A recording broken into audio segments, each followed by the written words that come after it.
Assalamualaikum warahmatullahi wabarakatuh. Waalaikumsalam warahmatullahi wabarakatuh. Apa kabar mahasiswa? Alhamdulillah luar biasa. Allahu Akbar. Masya Allah luar biasa sekali pada siang hari ini. Puji syukur kepada Allah Subhanahu Wa Taala kita bisa kuliah bersama di mata kuliah telaah kurikulum. Pada siang hari ini kita akan membahas masalah muatan kurikulum dan nanti dilanjutkan dengan KI atau kompetensi IT dan kompetensi dasar. Materi ini sangat menarik sekali. Oleh sebab itu akan kita gali bersama kalian sesuai dengan tugas yang kita berikan kepada mahasiswa.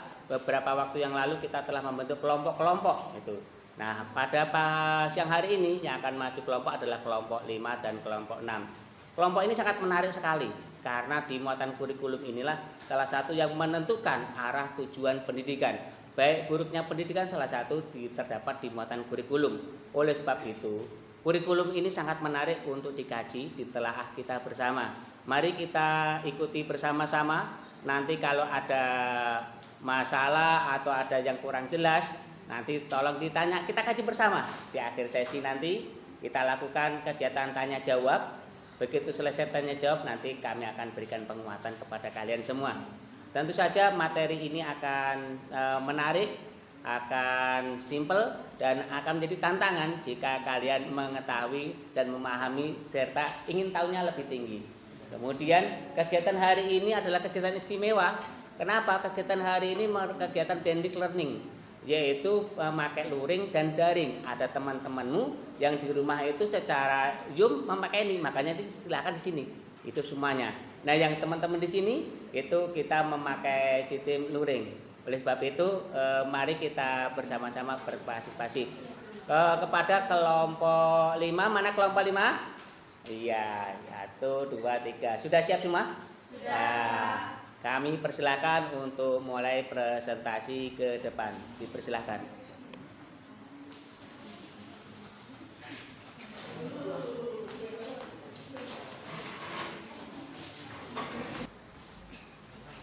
Bismillahirrahmanirrahim. Assalamualaikum warahmatullahi wabarakatuh. Waalaikumsalam warahmatullahi wabarakatuh. Selamat siang teman-teman. Selamat siang. Alhamdulillahirabbil alamin wa bihi nasta'in wa ala umuri dunya waddin wa ala alihi washabihi ajmain amma ba'du. Yang terhormat Bapak Dr. Fatkul Hajar Aswad, Magister Pendidikan, Magister Manajemen selaku dosen mata kuliah telaah kurikulum serta teman-teman yang berbahagia. Alhamdulillah pada siang hari ini kita masih diberi kesempatan kesehatan sehingga kita bisa berkumpul pada siang hari ini untuk melaksanakan pembelajaran telaah kurikulum. Sebelum memulai pembelajaran pada siang hari ini, izinkan kelompok kami untuk memperkenalkan diri. Saya Erima Arum Lestari, NPM 54 selaku moderator, serta rekan-rekan saya yang pertama Ilhami Robi, yang kedua Devi Safitri, kemudian Adea Prastiana, selanjutnya Ayu Sulisiana. Meningkat ke acara selanjutnya yaitu pemaparan materi yang akan dipaparkan oleh kelompok kami, yaitu tentang muatan kurikulum. Materi tersebut akan dipaparkan oleh Saudari Devi Safitri. Kepada Saudari Devi Safitri saya persilakan.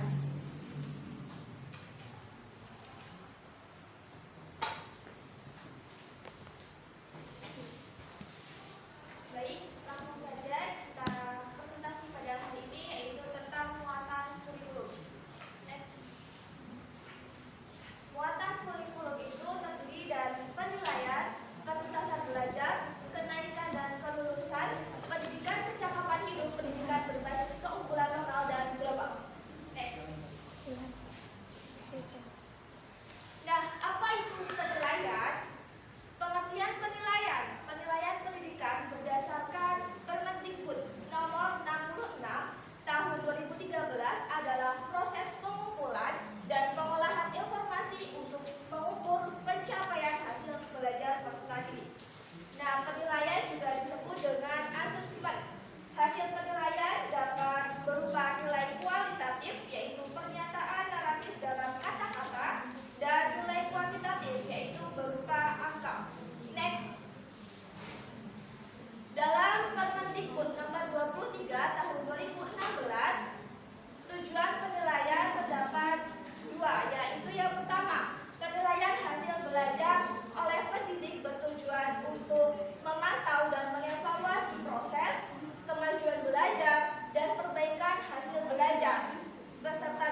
dengan hal-hal yang bersifat emosional seperti perasaan, apresiasi, antusiasme, motivasi, dan sikap.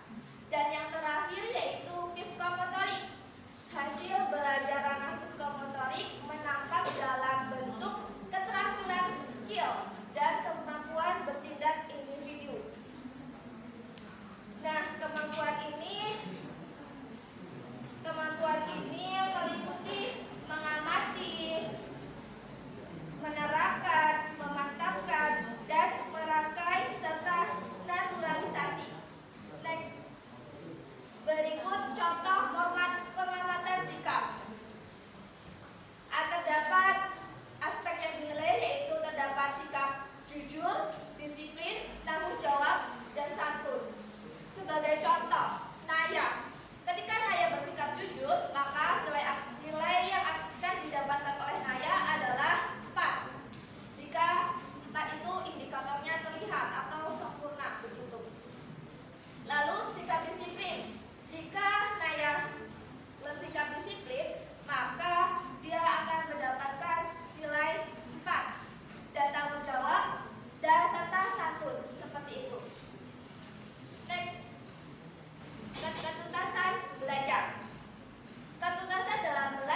Baik, sekian terima kasih dari presentasi yang saya paparkan. Saya akhiri. Wassalamualaikum warahmatullahi wabarakatuh. Waalaikumsalam warahmatullahi wabarakatuh.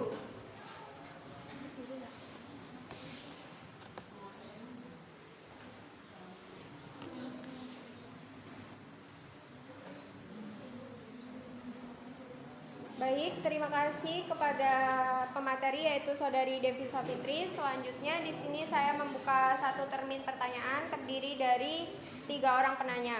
Bagi audiens yang ingin bertanya, silakan mengangkat tangannya.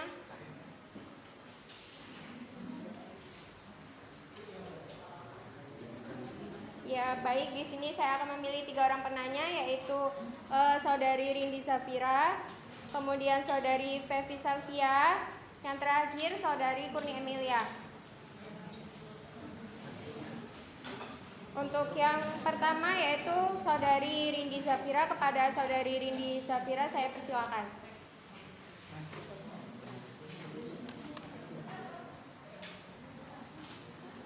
Baik, terima kasih moderator. Sebelumnya, perkenalkan nama saya Rindi Zafira Madoni, NPM 061. Pertanyaannya adalah, apakah nilai akhir sama dengan KKM dan apakah nilai KKM bisa berubah atau tidak? Terima kasih.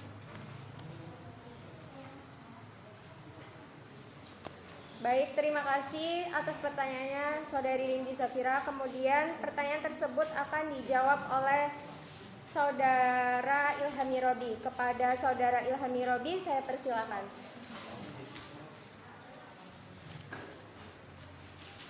Assalamualaikum warahmatullahi wabarakatuh. Waalaikumsalam warahmatullahi wabarakatuh. Nama saya Ilham Robi, PM 29. Saya akan menjawab pertanyaan dari Saudari Rini. Pertanyaannya, apakah nilai akhir sama dengan nilai KKM dan apakah nilai KKM bisa berubah atau tidak? Jawabannya, nilai akhir dan nilai KKM itu berbeda. Nilai akhir merupakan nilai yang didapatkan siswa dalam bentuk pembelajaran yang satu semester. Dan nilai KKM adalah nilai yang harus dicapai siswa dalam proses pembelajaran di setiap semesternya. KKM bisa berubah setiap pergantian semester sesuai dengan mata pelajaran masing-masing dan ditetapkan dengan mempertimbangkan indikator mata pelajaran dengan kemampuan siswa di sekolahnya. Sekian, terima kasih. Saya kembalikan kepada moderator.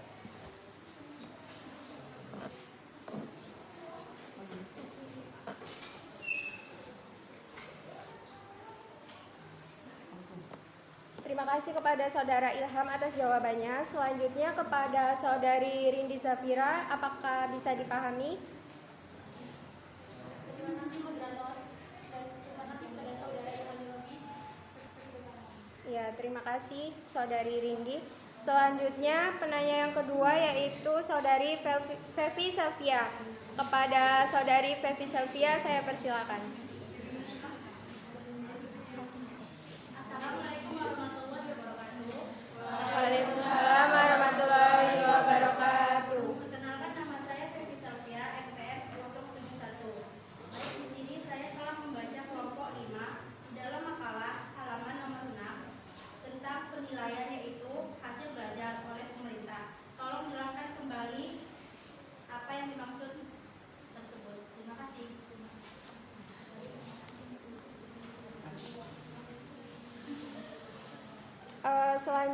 Terima kasih kepada Saudari Fevi Salvia atas pertanyaannya.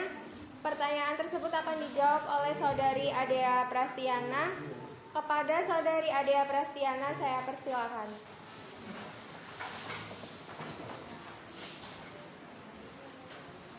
Baik, sebelumnya terima kasih moderator. Perkenalkan, nama saya Adea Prastiana, NPM 39. Di sini saya akan menjawab pertanyaan dari Saudari Fevi Salvia, yaitu setelah saya membaca makalah kelompok 5 di halaman 6 tentang penilaian, yaitu penilaian hasil belajar oleh pemerintah, tolong jelaskan kembali. Penilaian hasil belajar pemerintah dilakukan dalam bentuk ujian nasional yang bertujuan untuk menilai pencapaian kompetensi lulusan secara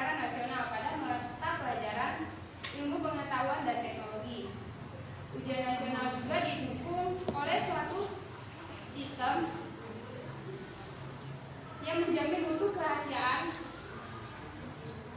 serta pelaksanaan yang aman, jujur, dan adil. Hasil ujian nasional juga menjadi salah satu pertimbangan dalam pembinaan dan pemberian bantuan kepada satuan pendidikan upaya meningkatkan mutu pendidikan. Saya kepada moderator. Terima kasih atas jawabannya Saudari Adea Prastiana.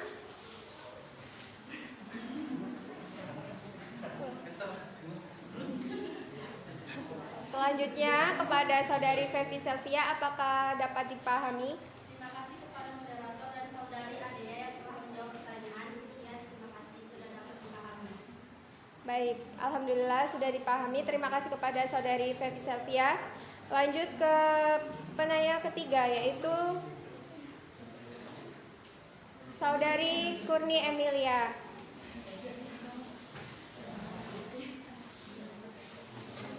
Kepada Saudari Kurni Emilia, saya persilakan. Baik, terima kasih moderator. Izin memperkenalkan diri, nama saya Kurni Emilia, NPM 23. Pertanyaannya yaitu, apa yang menjadi tujuan penyelenggaraan pendidikan berbasis keunggulan lokal dan global? Terima kasih. Terima kasih kepada Saudari Kurni Emilia atas pertanyaannya. Kemudian pertanyaan tersebut akan dijawab oleh Saudari Ayu Sulistiana. Kepada Saudari Ayu Sulistiana, saya persilakan. Baik, terima kasih moderator. Nama Ayu Sulistiana, NIM 01. Di sini saya akan menjawab pertanyaan dari Saudari Kurnia Emilia, yaitu tujuan penyelenggaraan berbasis keunggulan lokal dan global, yaitu agar siswa mengetahui keunggulan lokal yang ada di daerahnya dan dapat mengembangkan keunggulan lokal yang ada di daerah tersebut, seperti kebudayaan, lalu keunggulan lokal lainnya. Saya kembalikan ke Saudara. Terima kasih Saudari Ayu Sulistiana atas jawabannya. Kemudian kepada Saudari Kurni Emilia, apakah sudah dapat dipahami?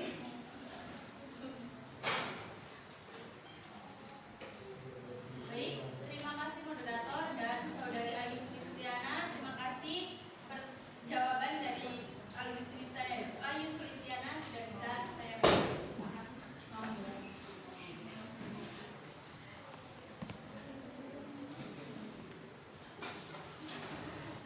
Terima kasih kepada Saudari Kurni Emilia atas pertanyaannya. Mungkin cukup sekian presentasi dari kelompok kami. Alhamdulillahirabbil alamin. Di sini saya selaku moderator memohon maaf apabila terdapat kekurangan dalam penyampaian materi atau segala kekurangan apapun itu. Kami mohon maaf. Kami akhiri. Wassalamualaikum warahmatullahi wabarakatuh. Waalaikumsalam warahmatullahi wabarakatuh.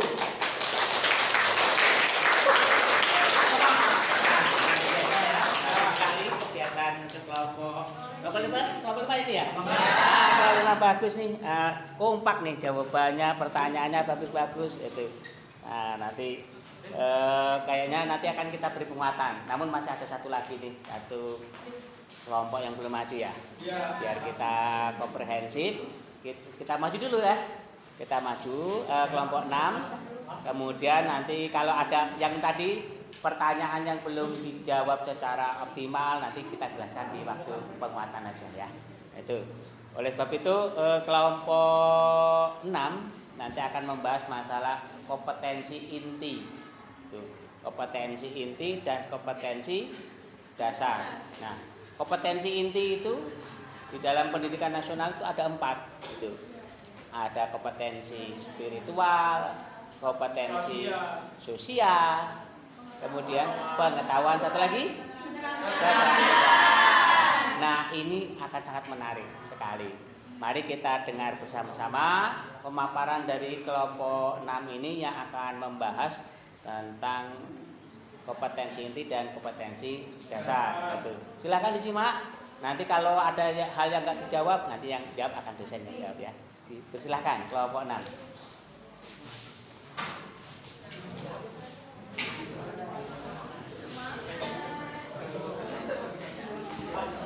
Baik,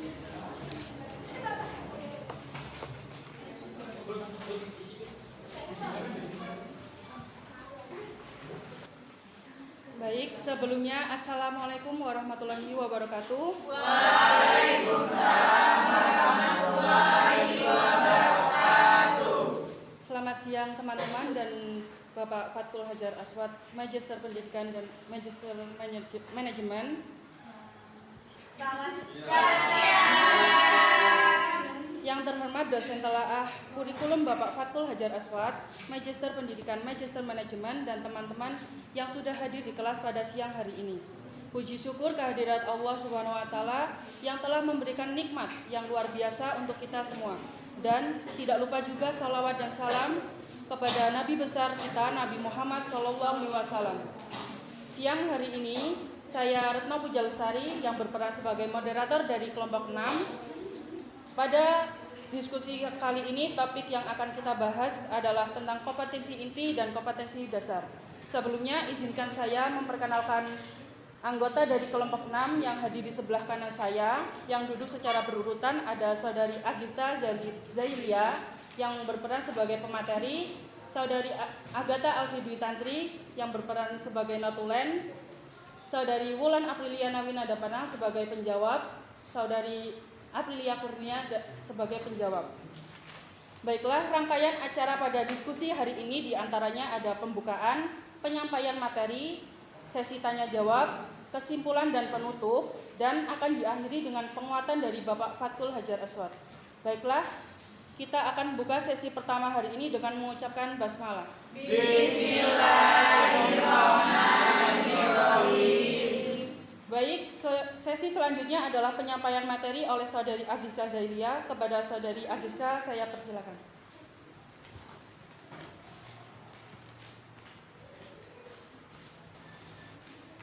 Baiklah, Assalamualaikum warahmatullahi wabarakatuh.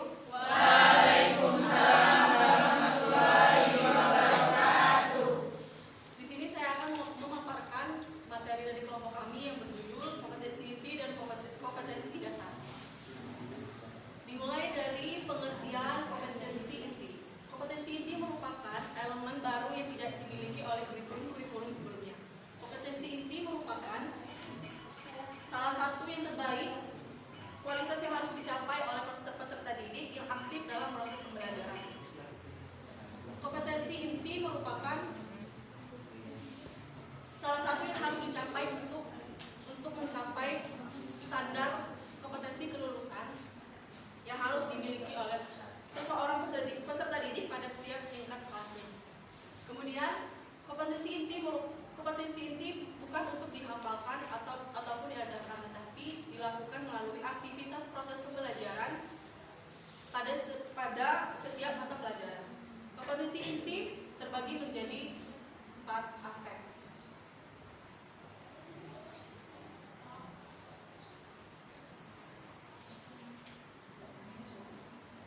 Kompetensi inti terbagi menjadi 4 aspek. Yang pertama yaitu kompetensi inti sikap spiritual, kompetensi inti sikap sosial, kompetensi inti pengetahuan, dan kompetensi inti keterampilan. Selanjutnya yaitu pengertian dari kompetensi inti sikap spiritual. Sikap merupakan pedoman atau kecenderungan mental.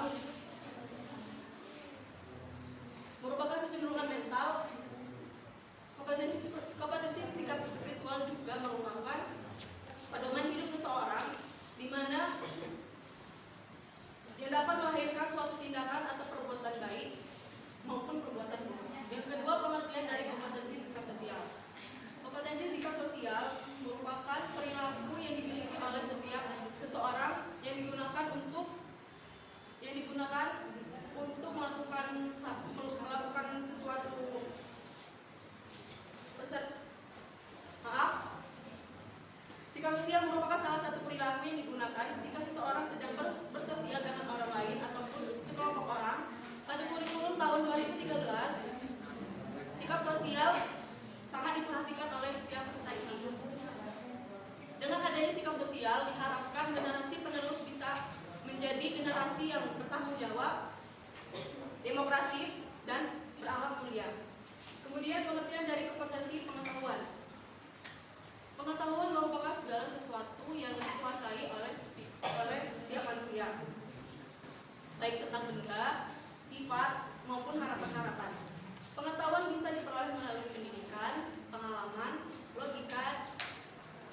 keterampilan berkaitan dengan aplikasi pemahaman yang diperoleh oleh peserta didik dalam kehidupan sehari-hari.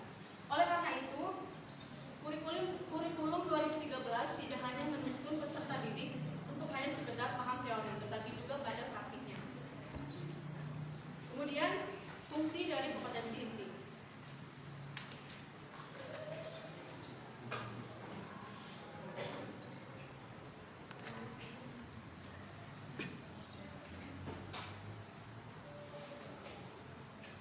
Kompetensi inti berfungsi sebagai unsur perorganisasi. Kompetensi inti merupakan pengikat untuk organisasi vertikal dan organisasi horizontal kompetensi dasar. Organisasi vertikal merupakan keterkaitan antara kompetensi dasar satu kelas ke kelas di atasnya yang memenuhi prinsip yang kemudian masuk dalam suatu tujuan atas konten pembelajaran pada siswa. Kemudian pengertian dari organisasi horizontal.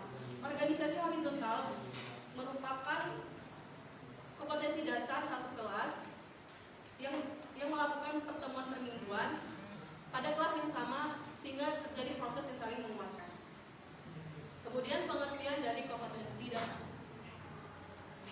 Kompetensi dasar merupakan penjabaran dari standar kompetensi peserta didik yang dimana cakupan materinya itu masih sempit dibandingkan dengan standar kompetensi peserta didik. Kemudian ada 6 aspek dari kompetensi dasar. Yang pertama yaitu pengetahuan, yaitu kemampuan yang dimiliki setiap individu. Yang kedua pemahaman, yaitu kedalaman pengetahuan yang dimiliki setiap individu. Yang ketiga kemahiran atau skill. Yang keempat nilai, yaitu norma-norma untuk melaksanakan secara praktik tentang tugas yang dibebankan kepadanya. Kemudian sikap yaitu pandangan individu terhadap sesuatu. Kemudian minat yaitu kecenderungan individu untuk melakukan suatu perbuatan. Selanjutnya langkah-langkah perumusan kompetensi inti dan kompetensi dasar. Yang pertama, guru perlu berpedoman untuk mengambil rumusan kompetensi inti dan kompetensi dasar yang telah disusun oleh BSMP berdasarkan mata pelajaran yang telah diakui. Kemudian, setelah kompetensi inti dan kompetensi dasar dipilih, selanjutnya dilakukan analisis dalam mengajukan pertanyaan dasar. Pertanyaannya yaitu, apa sajakah tanda-tanda bahwa peserta didik telah memahami tentang kompetensi. Untuk memperoleh jawaban terhadap pertanyaan dasar tersebut dapat digunakan 3 pertanyaan, yaitu yang pertama, pengetahuan apa sajakah yang harus dikuasai oleh peserta didik. Jawaban terhadap pertanyaan ini dapat berupa konsep, fakta, prosedur, prinsip, atau rumus dari ilmu pengetahuan yang berkaitan dengan pelajaran. Yang kedua, keterampilan apa sajakah yang harus dapat ditampilkan siswa? Jawabannya adalah keterampilan yang harus diperagakan oleh siswa. Yang ketiga, sikap atau perilaku apa sajakah yang dibatinkan dan diterapkan siswa? Jawaban terhadap pertanyaan ini berupa rumusan perilaku atau kebiasaan yang berkaitan dengan penerapan sikap kehidupan siswa sehari-hari.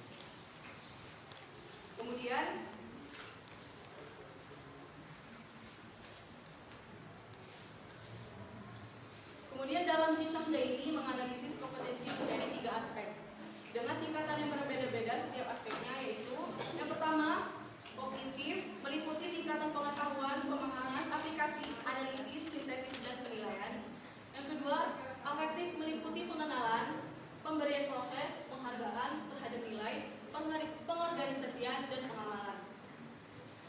Yang ketiga, psikomotorik, meliputi peniruan, penggunaan, ketepatan, perangkaian, dan kreativitas.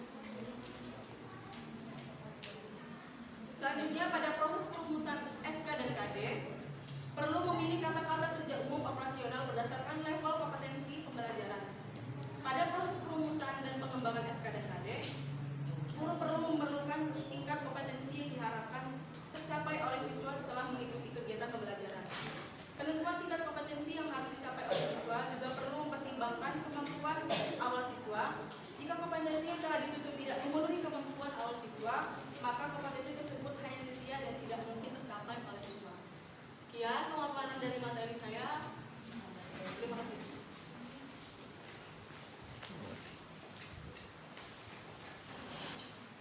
Baik, terima kasih untuk Saudari Afiska Zailia yang sudah menyampaikan paparan materinya tentang kompetensi inti dan kompetensi dasar.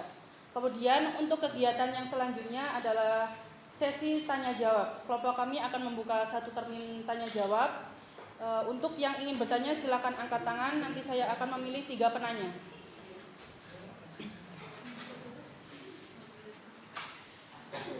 Baik, terima kasih.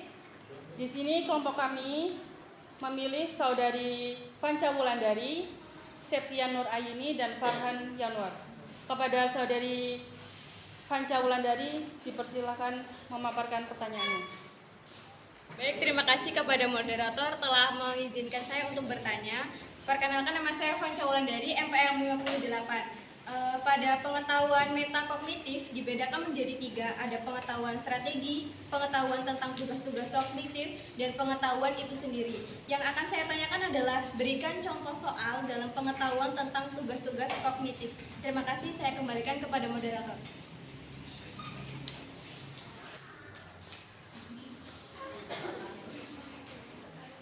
Baik, terima kasih untuk Saudari Fanca Wulandari atas pertanyaannya. Untuk pertanyaan dari Fanca Wulandari akan dijawab oleh Saudari Aprilia Kurnia. Kepada Saudari Aprilia Kurnia dipersilakan.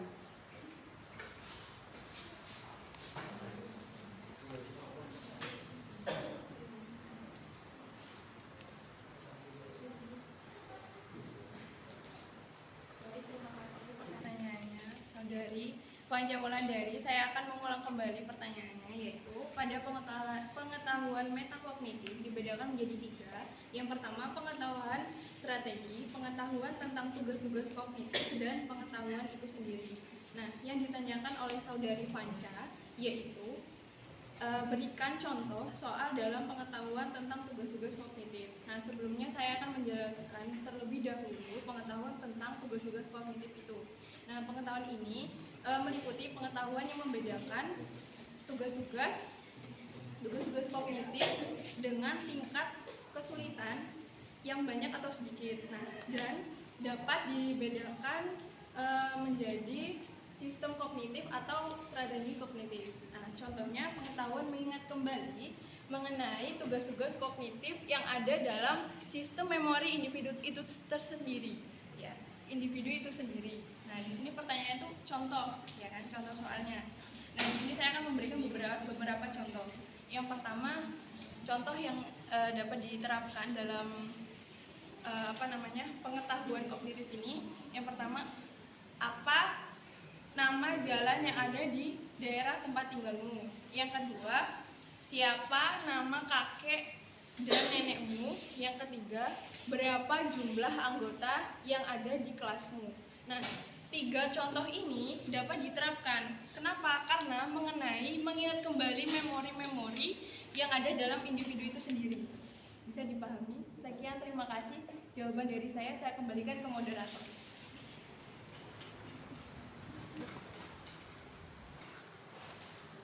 Baik, terima kasih Saudari April untuk pemaparan jawabannya untuk pertanyaan dari Fanca Wulandari. Di sini apakah Saudari Fanca Wulandari sudah paham atas jawaban dari Saudari Aprilia Kurnia? Baik, terima kasih kepada Saudari Aprilia Kurnia telah menjawab pertanyaan saya. Jawabannya sudah bisa saya pahami. Terima kasih. Baik, terima kasih. Untuk pertanyaannya selanjutnya dari Saudari Septian Nur Ayini. Kepada Saudari Septian, saya persilakan. Sebelumnya terima kasih kepada moderator. Dari pemaparan materi KI dan KD dari kelompok 6, saya ingin bertanya, apa tujuan dan pentingnya dibuatnya KI dan KD, serta bagaimana solusinya apabila KI dan KD tersebut tidak terrealisasikan sesuai dengan tujuan tersebut. Terima kasih. Baik, terima kasih untuk pertanyaannya Saudari Septian Nur Ayini. Untuk pertanyaan dari Septian Nur Ayini akan dijawab oleh Saudari Agatha Alfiditandri. Kepada Saudari Agatha, saya persilakan. Baik, sebelumnya saya ucapkan terima kasih kepada moderator yang telah mengizinkan saya untuk menjawab pertanyaan dari Saudari Septian Nur Ayini. Sebelumnya, perkenalkan, nama saya Agatha Alfiditandri.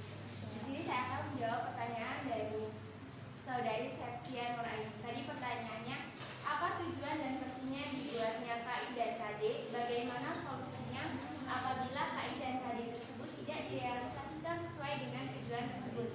Nah, sebelum itu saya akan menjelaskan terlebih dahulu mengenai pengertian KI dan KD. Apa itu KI? KI sering disebut dengan kompetensi inti, merupakan kemampuan untuk mencapai SKL, standar kompetensi lulusan yang harus dimiliki oleh peserta didik untuk pada setiap tingkat kelasnya. Nah, KI ini terdiri dari 4 macam, ada KI 1, KI 2, KI 3, dan KI 4. Nah, KI 1 itu ada sikap spiritual, dan KI 2 itu sikap sosial, KI 3 pengetahuan, dan KI 4 itu keterampilan. Nah, dari rumusan KI ini nantinya akan diturunkan lagi menjadi KD. Apa itu KD? KD atau sering disebut dengan kompetensi inti merupakan rumusan atau jabaran. Maaf, saya ulangi. KD atau kompetensi dasar digunakan sebagai rumusan dari kompetensi inti tadi yang di dalamnya mencakup tentang kemampuan dan materi dalam setiap muatan pada mata pelajaran tertentu. Nah, selanjutnya setelah mengenai pengertian ini, saya akan langsung menjawab mengenai apa tujuan dan pentingnya dibuatnya KI dan KD ini. Nah, pembuatan KI dan KD ini sangat penting tentunya bagi seorang peserta didik karena, tentunya bagi calon guru atau guru, karena dalam KI dan KD ini bertujuan sebagai pemetaan atau sebagai acuan dari nantinya dibuat untuk mengembangkan indikator. Jadi dari KI tadi diturunkan menjadi KD, lalu dari KD diturunkan menjadi IPK, indikator pencapaian kompetensi. Nah, dari IPK tersebut nanti diturunkan lagi menjadi materi pokok yang akan direalisasikan dalam proses pembelajaran di kelas nantinya. Nah, jika seorang guru tidak mengikuti dan tidak menggunakan acuan KI dan KD ini, maka seorang guru akan sulit dalam menerapkan pembelajarannya, karena nantinya ketika seorang guru tidak mengetahui KI apa dan KD apa yang harus dicapai pada pembelajaran hari ini, maka seorang guru akan kebingungan untuk menjelaskan materi apa sih yang akan kita ajarkan pada hari ini gitu. Nah, solusinya yang harus dilakukan oleh guru, yang pertama, guru harus bisa memetakan KI dan KD tersebut dan mengembangkannya menjadi indikator. Nah, selanjutnya dalam pemetaan ini juga seorang guru, sebelum pemetaan ini seorang guru biasanya pada awal tahun pembelajaran itu sudah merancang prota atau program tahunan yang di dalamnya itu memuat beberapa alokasi waktu yang akan digunakan saat pembelajaran nanti pada setiap KI dan KD tersebut. Misalnya pada pembelajaran hari ini seorang guru akan mencapai KD dengan 3 indikator begitu. Nah, tidak hanya itu saja, dalam solusinya nanti seorang guru juga dapat menggunakan beberapa acuan dari aturan Permendikbud. Ada 3 aturan pokok yang harus dilakukan oleh guru. Yang pertama, Permendikbud nomor 20 tahun 2016 tentang standar kompetensi lulusan, dan Permendikbud nomor 21 tahun 2016 tentang standar isi, dan Permendikbud nomor 37 tahun 2018 tentang KI dan KD. Nah, untuk seorang guru yang akan mengajarkan materi tentang pendidikan agama Islam dan bahasa Arab di sekolah madrasah bisa menggunakan aturan dari KMA nomor 183 tahun 2019. Nah, sekian yang dapat saya sampaikan. Kurang lebihnya saya mohon maaf. Saya kembalikan kepada moderator.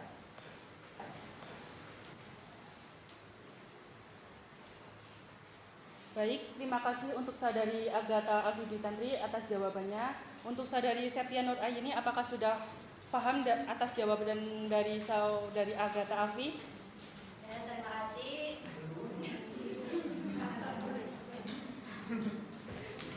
Terima kasih moderator. Terima kasih juga untuk saudari Agatha Afiditantri sudah memaparkan jawabannya. Jawabannya sudah bisa saya pahami.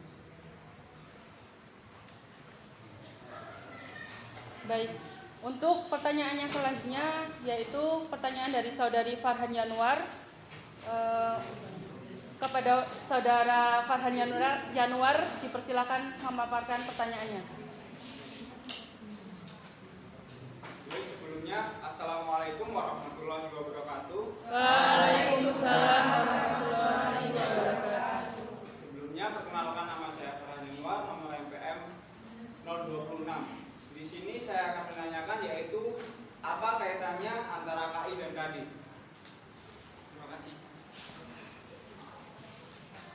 Baik, terima kasih untuk pertanyaannya Saudara Farhan Yanuar. Untuk pertanyaan Saudara Farhan Yanuar akan dijawab oleh Saudari Wulan Apriliana Winanda Panang. Kepada Saudari Wulan, saya persilahkan.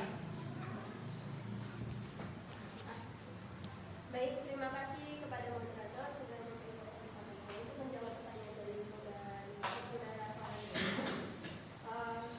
Kaitan antara KI dan KD sudah dijelaskan oleh saudari Agatha sebelumnya. Apa itu pengertian KI dan KD?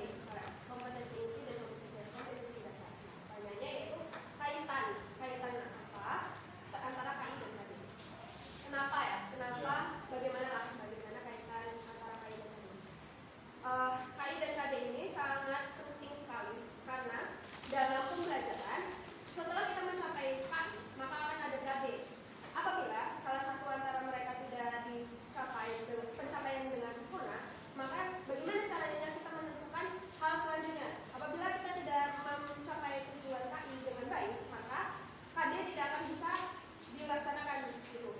Nah, jadi agar apa kaitan KI dan KD ini penting agar berefek pada pencapaian tujuan pembelajaran yang diinginkan oleh guru. Itu sekian, terima kasih. Saya kembalikan ke moderator. Baik, terima kasih Saudari Wulan Apriliana Winanda Panang. Untuk Saudara Farhan Yanuar, apakah sudah paham atas jawaban dari Saudari Wulan Apriliana Winanda Panang?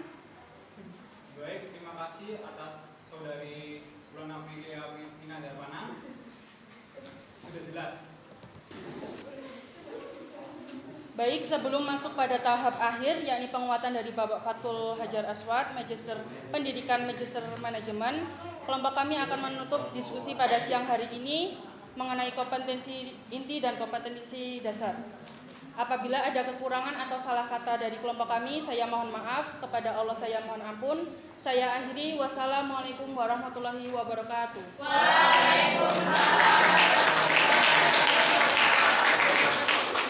Luar biasa.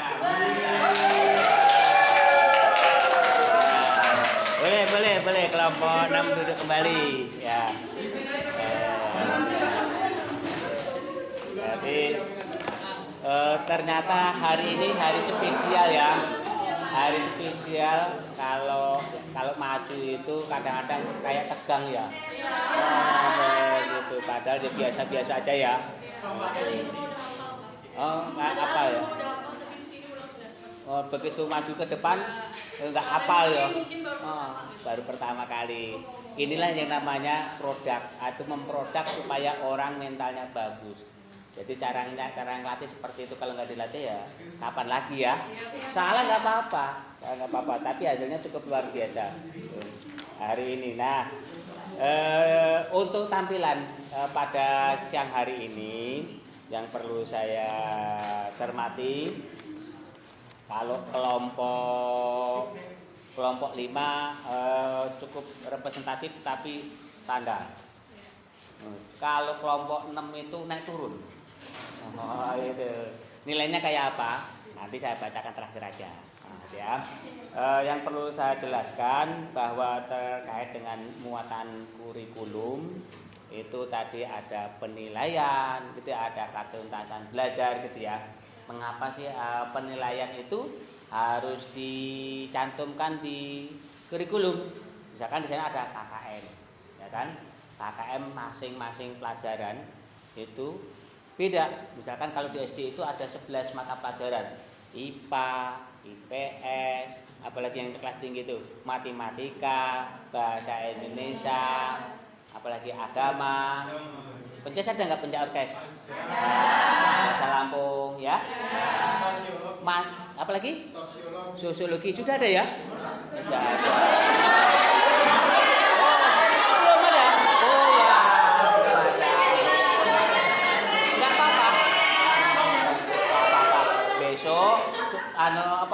pelajaran sosiologi akan diajarkan pada waktu saat kita buka SD baru. Ya. Jadi itu kurikulum yang bagus, ya. Jadi dari ini anak dikenakan materi sosiologi tentang kehidupan sosial, gitu ya. Baik. Jadi mata pelajaran masing-masing itu punya apa ya? Punya ini nih antara Agatha, Ilham, kemudian Wulan, kemudian yang lainnya, tingkat pengetahuan itu beda-beda, kemampuannya beda-beda, gitu ya. Otomatis daya serapnya juga beda-beda. Mungkin Agatha di hafalannya bagus, itu bisa jadi Ilham di perhitungannya bagus, itu. Maka KKM itu akhirnya dibuat rata-rata. Oh ternyata rata-rata kelas 5 ini dibuat untuk KKM Bahasa Indonesia itu KKM-nya 75 gitu. Sehingga bisa jadi pada saat KKM 75 ini si Ilham karena pinternya matematika gak suka hafalan, gak suka seperti itu, hanya nilainya 70 terus. Nah belum mencapai KKM. Agatha karena seneng mudah menghafal gitu, pokoknya keberaniannya tinggi, bisa jadi dia nilainya 90, maka dia tuntas KKM. Nah, bagaimana untuk Ilham? Untuk Ilham berarti nanti yang bersangkutan melaksanakan atau dilakukan remedial. Apa itu remedial? Perbaikan. Ya, perbaikan. Nah, perbaikan bisa aja terserah nanti gurunya, ada yang suruh mengulang lagi, diberikan tugas sampai nanti Ilham itu bisa mencapai nilai 75 minimal. Makanya kriteria ketuntasan minimal itu harus dicantumkan gitu. Nah kalau untuk mata kuliah kita sendiri KKM-nya berapa? Kita KKM-nya itu terserah kepada mahasiswa karena ini merupakan kebutuhan mahasiswa. Mau milih A, B, C atau D terserah mahasiswa. Enggak masuk juga terserah mahasiswa. Mau nilai A terserah mahasiswa. Itu bedanya SD dan mahasiswa. Itu bedanya seperti itu. Nah kalau di SD itu anak-anak masih perlu diarahkan karena kebutuhannya belum paham. Tapi kalau sudah mahasiswa itu mereka sudah paham mana yang baik mana yang buruk gitu ya. Baik. Kemudian untuk kenaikan kelas itu harus dicantumkan apa kriteria kenaikan kelas. Misalkan pertama dari 11 itu yang lulus KKM itu sekurang-kurangnya 9 KKM. Itu dicantumkan nanti di dalam dokumen. 9 KKM untuk bisa naik kelas. Itu syarat yang pertama. Kalau misalkan dia merahnya atau nilai di bawah KKM-nya 75 semua gitu ya. Ternyata matematika, IPA, kemudian bahasa Inggris nilainya 60. Maka yang bersangkutan belum bisa dinaikkan kelas. Nah, kita lihat lagi yang lain. Apakah dari 3 mata pelajaran ini sudah dilakukan remedial? Itu.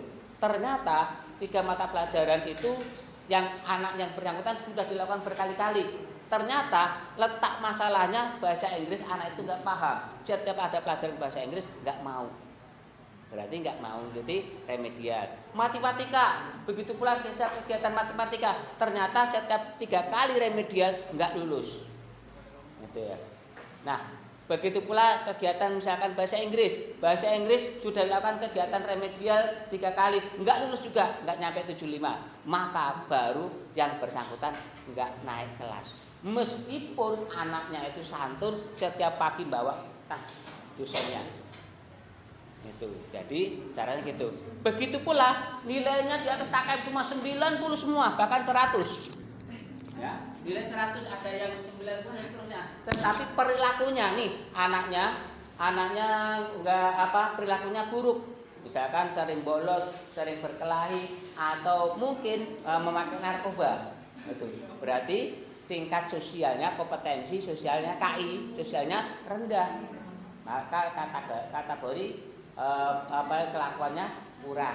Maka kalau kurang, maka tersebut walaupun nilainya bagus enggak naik kelas. Nah, ini perlu sekali kalian itu mengetahui tentang kurikulum. Nah, kalian nanti setelah kita siapkan instrumen yang kalian akan survei ke sekolah-sekolah itu, kamu buka dokumennya, muatan kurikulumnya kayak apa, KKM-nya kayak apa, pasti ada KKM-nya itu, KKM-nya kayak apa. Nah, kamu telaah, kamu beri komentar sendiri dah.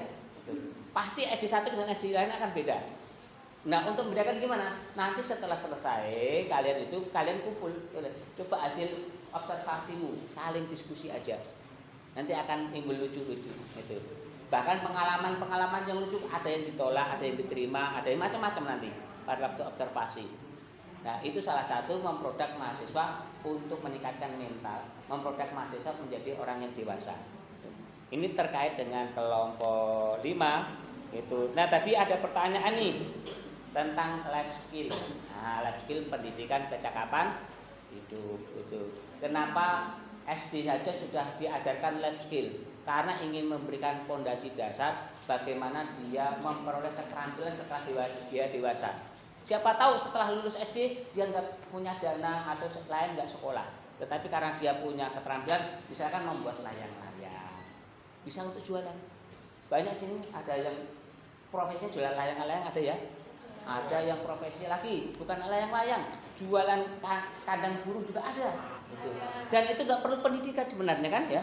Nah, kegiatan prakarya seperti itu namanya life skill, kecakapan hidup. Ini hanya diajarkan oleh orang-orang yang memiliki bakat tertentu. Itu. Saya pernah melakukan di SMP Pardasuka, guru itu nggak tamat SD, tapi saya suruh ngajar SMP. Nggak tamat SD, tapi ngajar SMP. Orang pada heran, lo kok berani-beraninya nggak tamat SD ngajar SMP itu? Tak biarin aja. Nah, setelah dibiarin, tetapi produknya nyata itu. Anak-anak itu begitu lulus SMP bisa nulis kaligrafi di atas kaca, bisa membuat kaligrafi memakai getebok pisang, bisa dijual. Dan setelah diketahui orang tersebut yang nggak tamat SD tersebut adalah juara nasional kaligrafi. Itu. Jadi ikut MTQ, juara kaligrafi, nggak sekolah karena di pondok terus. Jadi nggak sekolah, maka kita angkat gitu. Di pondok nggak ada sekolahan ijazahnya. Nah, inilah yang terjadi, yang perlu diselaraskan kebijakan pemerintah dengan kebijakan kearifan lokal gitu. Nah, ada beberapa yang pernah saya lakukan sesuatu yang impossible gitu. Ada yang tamat SMP itu ngajar SMP di Pardasuka itu. Kenapa? Permasalahannya guru di sana itu nggak ada yang guru sarjana nari tapi nggak bisa nari. Kesenian tak bisa nyanyi. Ada tamatan SMP tetapi dia itu bos orden tunggal. Wah, keliling sana sini terkenal. Sampai Pardasuka, cukup balak, keliling-keliling, pinter gitu. Kamu mau nggak jadi guru SMP? Nah, apa yang coba yang penting kamu praktek saja dah. Gitu. Nah, begitu praktek saja, ternyata anak-anak pinter semua dan lahirlah para orang-orang yang pinter sekarang. Ada yang profesi jadi orden juga. Berarti kan berhasil ya? Nah, itu contohnya seperti ini. Untuk kelompok satu lagi yang kelompok 5 tentang pendidikan berbasis keunggulan lokal dan global. Bahwa sekarang ini nggak bisa dihindari anak itu akan ketergantungan dengan gadget. Itu. Oleh sebab itu nggak usah ngelarang gadget, tetapi dibimbing, dibina. Itu. Binanya gimana? Ya dengan kegiatan KI1, kompetensi inti spiritualnya tadi ya. Nah, intinya kemudian sosial, ada kan pendekatan aja lah. Nyata aja ya. Saya pikir seperti ada lagi.